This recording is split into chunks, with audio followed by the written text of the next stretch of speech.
নমস্কার, আমি সুস্মিতা আবারও হাজির হয়েছি একটি নতুন ওয়াটার কালারের ভিডিও নিয়ে। আমি আসলে এক জায়গায় ডাক্তার দেখাতে গিয়েছিলাম, এটি গঙ্গার ঘাটের সামনে।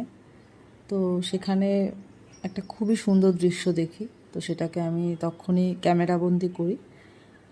মনে হয়েছিল যে বাড়িতে গিয়ে এটাকে চেষ্টা করব রং তুলিতে ফুটিয়ে তোলার। আসলে আমরা যারা ছবি আঁকি, আমাদের বিভিন্ন রকম প্রাকৃতিক দৃশ্য দেখলেই মন কাড়ে, তো মনে হয় যেন এটা এঁকে ফেলি। তো সবসময় সম্ভব হয়ে ওঠে না, কিন্তু কোনো কোনো ক্ষেত্রে সম্ভব হয়। তো আমি চেষ্টা করেছি সেই ছবিটাকেই নিজের মতন করে ওয়াটার কালারে করার।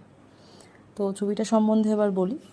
আমি এখানে আকাশে খুব হালকা করে কোবাল্ট ব্লু কালারটাকে চাপিয়ে নিয়েছি, আর দূরের গাছপালাতে একদম একটা হালকা শেড দিয়েছি কোবাল্ট ব্লুয়ের সাথে সামান্য একটু স্যাপ গ্রিন মিশিয়ে একটা হালকা কালার তৈরি করে আমি দূরের গাছপালায় দিয়েছি।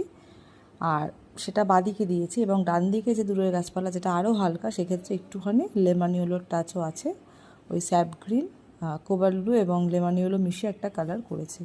এবং দূরে সেখানে একটু কিছু লম্বা লম্বা ধরনের গাছ ছিল, শুকনো শুকনো, একটা কাট এফেক্ট ছিল। সেজন্য আমি সেখানে ইন্ডিয়ান রেড কালারটা ইউজ করেছি, রম বা গ্যাম্বো যেসব কালার মিশিয়ে মিশিয়ে দিয়েছি। এবং একটু চড় মতো পড়ে গেছিলো দূরে, সেখানেও আমি ওই সবুজ কালারটা মিশিয়েছি কোবাল্ট ব্লুয়ের সাথে, প্রুশিয়ান ব্লুয়ের সাথে। তো জলের ক্ষেত্রে যখনই এরকম সবজে সবজে একটা কালার এফেক্ট আসে, সবসময় যে জলের কালার একদম নীল হবে সেটা তো হয় না, রিয়েল ক্ষেত্রে সেটা হয় না।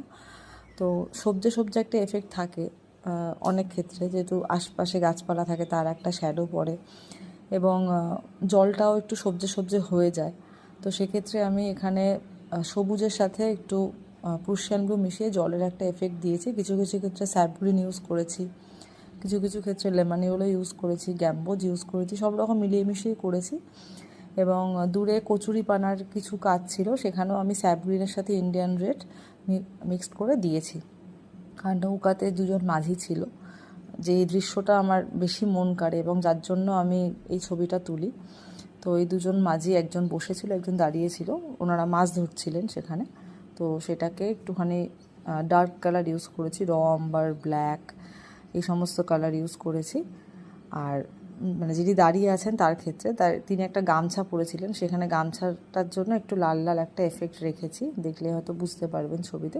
আর যিনি বসেছিলেন ওনাকে আমি এঁকেছি র আম্বারের সাথে একটু প্রুশিয়ান ব্লু মিক্স করে, একটু নীলচে নীলচে একটা এফেক্ট ছিল, সেটা